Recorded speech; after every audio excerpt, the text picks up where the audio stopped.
आलू को जमीन पर उगते हुए तो आपने देखा होगा, लेकिन क्या आपने कभी आलू को हवा में उगते हुए देखा है? आज का ये वीडियो हमारे बाकी पुराने वीडियो से बिल्कुल अलग होने वाला है, क्योंकि आज हम बात करेंगे एक एडवांस फार्मिंग के बारे में, जो ना सिर्फ आलू की खेती को बढ़ाता है बल्कि जमीन और पानी की कमी को भी कम कर देता है। और अगर आप किसान हैं तो ये वीडियो आपके लिए काफी मददगार साबित हो सकती है, क्योंकि इससे आप अपनी आलू की फसल में 8 से 10 गुना तक मुनाफा कमा सकते हैं। अगर आप खेती नहीं भी करते हैं तो यकीन मानिए ये टेक्नोलॉजी आपको काफी इम्प्रेस करने वाली है। तो अब टाइम को वेस्ट नहीं करते हैं और जानते हैं एरोपोनिक पोटैटो फार्मिंग के बारे में, जिसमें आलू जमीन से नहीं हवा में उगते हैं। नमस्कार, फ्रीडम फार्मिंग हिंदी में आप सभी का बहुत बहुत स्वागत है। और जैसा कि आप मुझे जानते हैं कि मैं हूं उत्तराखंडी, करती हूं खेती बाड़ी और नाम है किरण। एरोपोनिक फार्मिंग एक रेवोल्यूशनरी फार्मिंग टेक्निक है जिसमें पौधों को मिट्टी के बिना उगाया जाता है। इसमें पौधे हवा में लटकते हैं, जहां उन्हें एक न्यूट्रिशन सॉल्यूशन के मिस्ट के जरिए जरूरी न्यूट्रिशन मिलते हैं। एरोपोनिक फार्मिंग के अलावा अगर आप हाइड्रोपोनिक फार्मिंग करना चाहते हैं या फिर अगर आप उसमें इंटरेस्टेड हैं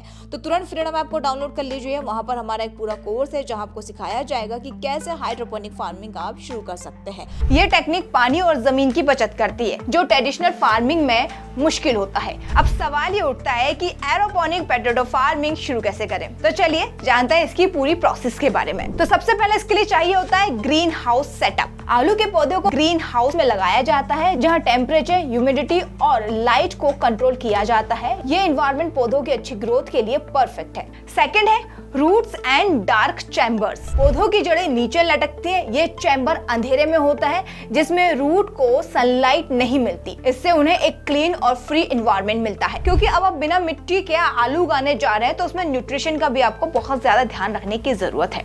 न्यूट्रिएंट सॉल्यूशन स्प्रे। पौधों के रूट्स पर एक स्पेशल न्यूट्रिशन सॉल्यूशन मिस्ट की फॉर्म में एक स्प्रे होता है। ये न्यूट्रिशन सॉल्यूशन पानी, मिनरल और एसेंशियल न्यूट्रिएंट से बना होता है, जो पौधों की हेल्दी ग्रोथ के लिए बहुत जरूरी होते हैं। क्योंकि पौधा तो लग गया है, लेकिन उसका ध्यान देना भी उतना ही ज्यादा जरूरी है, क्योंकि जब पौधा बड़ा होगा तो उसकी जड़ें फैलेंगी और जगह भी ज्यादा चाहिए होगी। तो उसके लिए आपको plant growth above the box का भी ध्यान रखना बहुत ज्यादा जरूरी है। तो ये क्या है इसके बारे में मैं आपको बता देती हूँ। आप स्क्रीन पर देख पा रहे होंगे, पौधे का ऊपरी पार्ट जिसमें स्टीम्स और लीव्स होते हैं बॉक्स के ऊपर ग्रो करते हैं, जहाँ उन्हें सनलाइट मिलती है। ये फोटोसिंथेसिस में मदद करता है, जिससे पौधों को एनर्जी मिलती है। ये पूरी प्रोसेस फुल्ली ऑटोमेटिक सिस्टम है। और सबसे अच्छी बात ये कि इस तरह अगर आप आलू की खेती करते हो तो आपको बिल्कुल भी टेंशन लेने की जरूरत नहीं है, क्योंकि ये फुल्ली ऑटोमेटिक सिस्टम है। अब ऑटोमेटिक सिस्टम के अंदर क्या क्या आता है, चलो मैं आपको ये भी बता देती हूँ। एरोपोनिक फार्मिंग एक फुल्ली ऑटोमेटिक प्रोसेस होता है। इसमें न्यूट्रिशन सॉल्यूशन का स्प्रे और ह्यूमिडिटी को मेंटेन रखने के लिए एक मशीन का यूज किया जाता है, जो सिस्टम को एफिशिएंट बनाता है। अब बात करते हैं इस टेक्निक के कुछ फायदों की, जो इसे ट्रेडिशनल फार्मिंग से अलग और इफेक्टिव बनाता है। तो सबसे पहले बात करते हैं हाई यील्ड और फास्टर ग्रोथ की। एरोपोनिक फार्मिंग में आलू का प्रोडक्शन ट्रेडिशनल फार्मिंग के मुकाबले 8 से 10 गुना से ज्यादा होता है। इस प्रोसेस में पौधे ज्यादा एफिशिएंट ग्रो करते हैं, जो ओवरऑल यील्ड को इंक्रीज करता है। अब पौधा लगा रहे तो पानी की बात तो होना तय है। तो चलिए एक बार ये भी जान लेते हैं कि इसकी वाटर एफिशिएंसी क्या है। इस मेथड में पानी का यूज काफी कम होता है। क्लोज्ड लूप इरिगेशन सिस्टम की वजह से पानी रीयूज होता है, जो एनवायरमेंटल सस्टेनेबिलिटी में भी मदद करता है। अब बात करते हैं इसकी मिट्टी की, तो जो है नो सॉइल डिपेंडेंसी, मतलब हम मिट्टी पे बिल्कुल भी निर्भर नहीं है। मतलब कि इस तरह की खेती करने के लिए हमें बिल्कुल भी मिट्टी पर डिपेंड होने की जरूरत नहीं है, क्योंकि पौधा एक कंट्रोल एनवायरनमेंट में उगता है तो पौधे पर लोगों की नजर रहती है, जिससे कि बाहर के जो जानवर होते हैं उन पर अटैक नहीं कर पाते, और इसी वजह से पेस्टिसाइड का यूज बहुत कम होता है। अब बात कर लेते हैं इसकी कॉन्सिडेंट क्वालिटी प्रोसेस के बारे में। एरोपोनिक पोटैटो उन लोगों के लिए बहुत अच्छा है जो पैकेट्स का बिजनेस करते हैं, जैसे कि चिप्स वगैरह का, जिससे कि जब वो कट करेंगे तो सारे आलू के चिप्स सेम साइज में निकलेंगे। तो ये थे इसके कुछ फायदे। अब आपके दिमाग में ख्याल आ रहा होगा कि इसे शुरू कैसे करते हैं, तो चलिए ये भी मैं आपको बता देती हूँ। तो इसमें आता है टिश्यू कल्चर। सबसे पहले लाइब्रेरी में टिश्यू कल्चर के जरिए high quality potato plants develop किए जाते हैं। ये प्रोसेस पौधों को स्ट्रॉन्ग और हेल्दी बनाता है। सेकेंड है ट्रांसप्लांटिंग इन ग्रीन हाउस।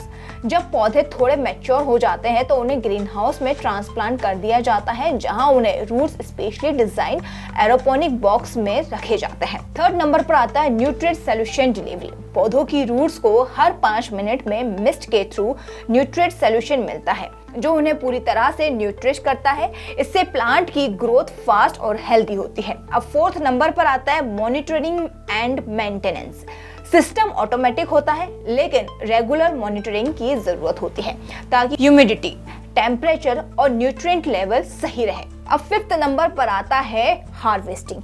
40 से 70 दिन बाद जब आलू काफी ग्रो हो जाते हैं तो उन्हें केयरफुली हार्वेस्ट किया जाता है। छोटे आलू को सीड के लिए यूज किया जाता है और बड़े आलू को मार्केट में बेचा जाता है। आजकल दुनिया भर में किसान और बड़ी बड़ी कंपनी इस तरह की टेक्निक का इस्तेमाल कर रहे हैं। वहीं अगर मैं आपको एक रियल लाइफ एग्जांपल बताऊं तो गुजरात के एक किसान ने एरोपोनिक फार्मिंग से अपनी पोटैटो यील्ड को 10x बढ़ाया है और उन्होंने अपने प्रोडक्ट्स को चिप्स कंपनी को सप्लाई करना शुरू किया। इस तरीके की टेक्निक किसानों को ना सिर्फ अच्छा प्रॉफिट देती है बल्कि उन्हें टाइम टू टाइम अपडेट भी रखती है। और अगर आप भी कुछ इसी तरीके से स्मार्ट किसान बनना चाहते तो इस तरीके की टेक्निक को आप फॉलो कर सकते हैं। तो मैंने अपने वीडियो के थ्रू ये कोशिश करी है कि मैं आपको ये बता पाऊँ कि एरोपोनिक पोटैटो फार्मिंग आप कैसे शुरू कर सकते हैं और इसमें कैसा मुनाफा होगा और कहां पर आप अपने आलू भी सप्लाई कर सकते हैं। इसके अलावा अगर आप किसी और टॉपिक पर वीडियो शॉर्ट चाहते हैं तो कमेंट बॉक्स में कमेंट कर मुझसे पूछ सकते हैं। मैं कोशिश करूंगी आपके पूछे गए सभी सवालों पर वीडियो शॉर्ट्स बना पाऊं। और अगर ये वीडियो आपको